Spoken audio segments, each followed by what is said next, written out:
Terima kasih. Selamat pagi para pemegang saham dan kuasa pemegang saham perseroan, Bapak Ibu serta para undangan yang kami hormati. Pertama-tama terima kasih atas kesediaan para pemegang saham dan kuasa pemegang saham untuk berpartisipasi dalam acara Rapat Umum Pemegang Saham Tahunan PT Lippo Karawaci Tbk yang diadakan pada hari ini, Selasa 29 Juni 2020. Terkait dengan ketentuan quorum yang disyaratkan untuk rapat ini, saya akan menanyakan terlebih dahulu kepada Ibu Notaris yang akan membuat berita acara rapat hari ini mengenai beberapa jumlah pemegang saham atau kuasa pemegang saham yang hadir dan atau diwakili dalam rapat. Apakah telah memenuhi quorum untuk menyelenggarakan rapat? Sehubungan dengan mata acara yang telah dibacakan untuk seluruh mata acara rapat, berlaku ketentuan quorum sebagaimana diatur dalam Anggaran Dasar Perseroan dan Peraturan Perundang-undangan yang berlaku, yaitu bahwa rapat adalah sah apabila dihadiri oleh pemegang saham atau kuasanya yang sah yang diwakili.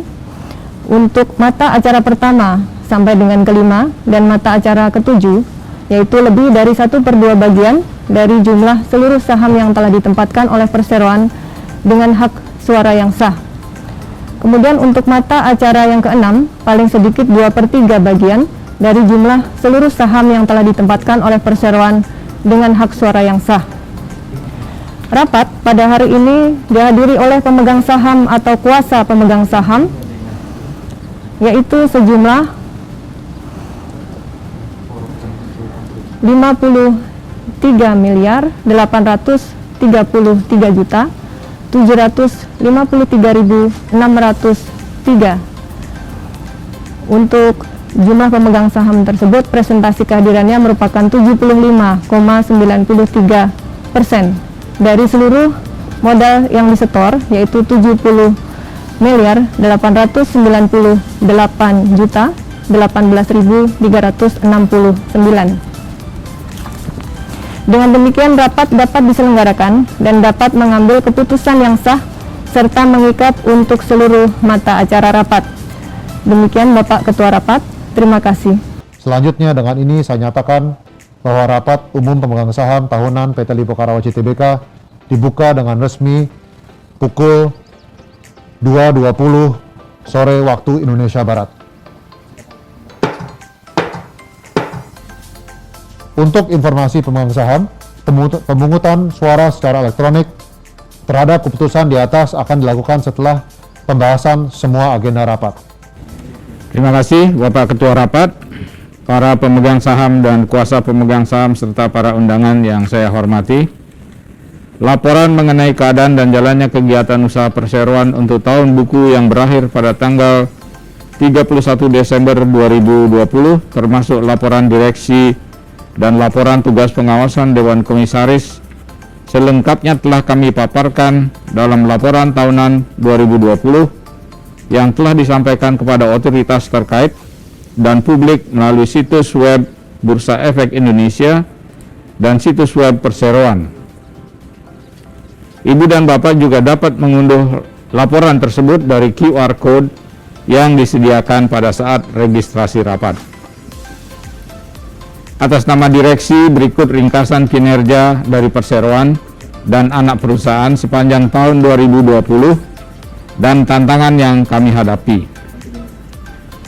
Secara konsolidasi, perseroan membukukan pendapatan sebesar 11,97 triliun rupiah di tahun 2020 atau menurun sebesar 3% dari tahun sebelumnya disebabkan oleh kontribusi negatif dari recurring bisnis, yaitu mal dan hotel yang terpaksa berhenti ataupun hanya beroperasi secara terbatas selama masa pandemi COVID-19.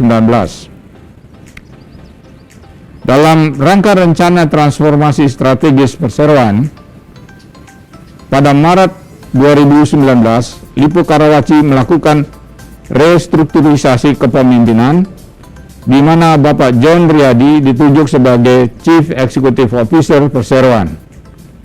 Pada saat itu, kami membuat daftar prioritas yang ingin kami capai untuk memperbaiki kinerja bisnis perseroan secara keseluruhan. 2 tahun sudah berlalu sejak prioritas itu dicanangkan pada bulan Maret 2019, dan saya akan menyampaikan pencapaiannya di tahun 2020. Fokus pertama adalah penguatan neraca melalui hak memesan efek terlebih dahulu atau right issue yang rencananya akan digunakan untuk membiayai penyelesaian proyek-proyek yang sedang berjalan atau biasa kita sebut legacy projects, membayar sebagian kecil hutang, serta mendorong jatuh tempo obligasi ke tahun yang lebih lama. Demikian secara umum pemaparan kinerja tahun 2020 telah kami sampaikan. Acara kami kembalikan kepada Bapak Ketua Rapat.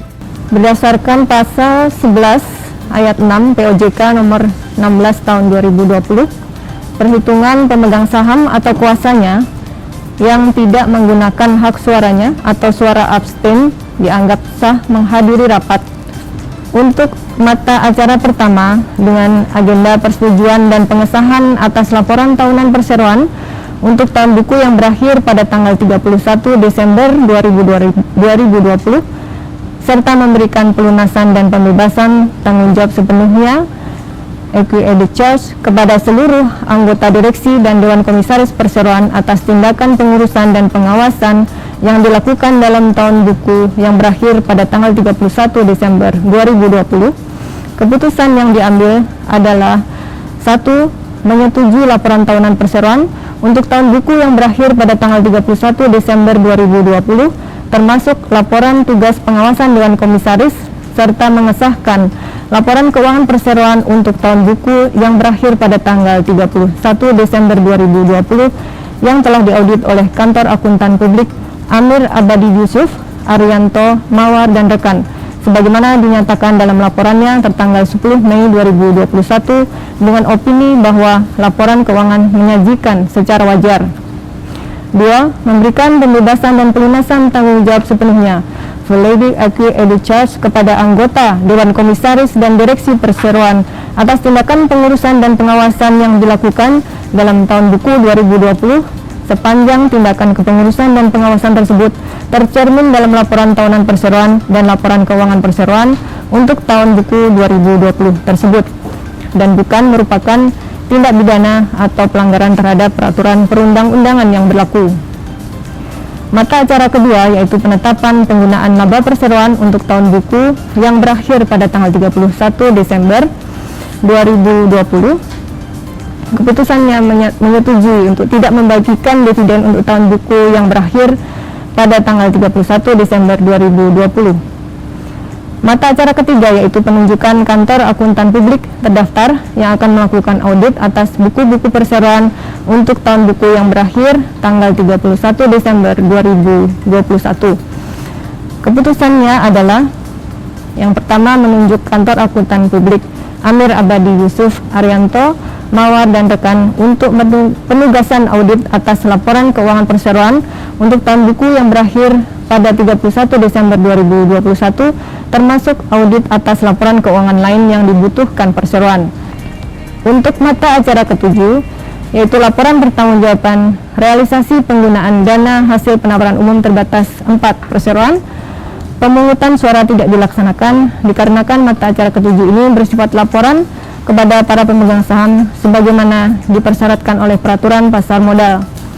Maka rapat mencatat bahwa berdasarkan peraturan OJK nomor 30/POJK 04/2015 tentang laporan realisasi penggunaan dana hasil penawaran umum terbatas, Lipo Karawaci telah melaporkan laporan realisasi penggunaan dana penawaran umum terbatas 4 dengan hak memesan efek terlebih dahulu untuk periode sampai dengan 31 Desember 2020 telah dilaporkan kepada OJK pada tanggal 11 Januari 2021. Seluruh informasi laporan penggunaan dana hasil penawaran umum terbatas tersedia pada situs web perseroan. Demikian kami sampaikan, Pak, untuk hasil keputusan rapat pada hari ini. Terima kasih. Terima kasih Ibu Notaris. Karena semua mata acara rapat telah selesai dibicarakan dan diputuskan, maka saya ingin mengucapkan terima kasih atas kerjasama bantuan para pemegang saham, kuasa pemegang saham, dan hadirin yang telah memungkinkan semua mata acara rapat berlangsung dengan lancar. Selanjutnya saya menutup rapat umum pemegang saham tahunan PT Lipo Karawaci Tbk pada pukul 15.40 waktu Indonesia Barat.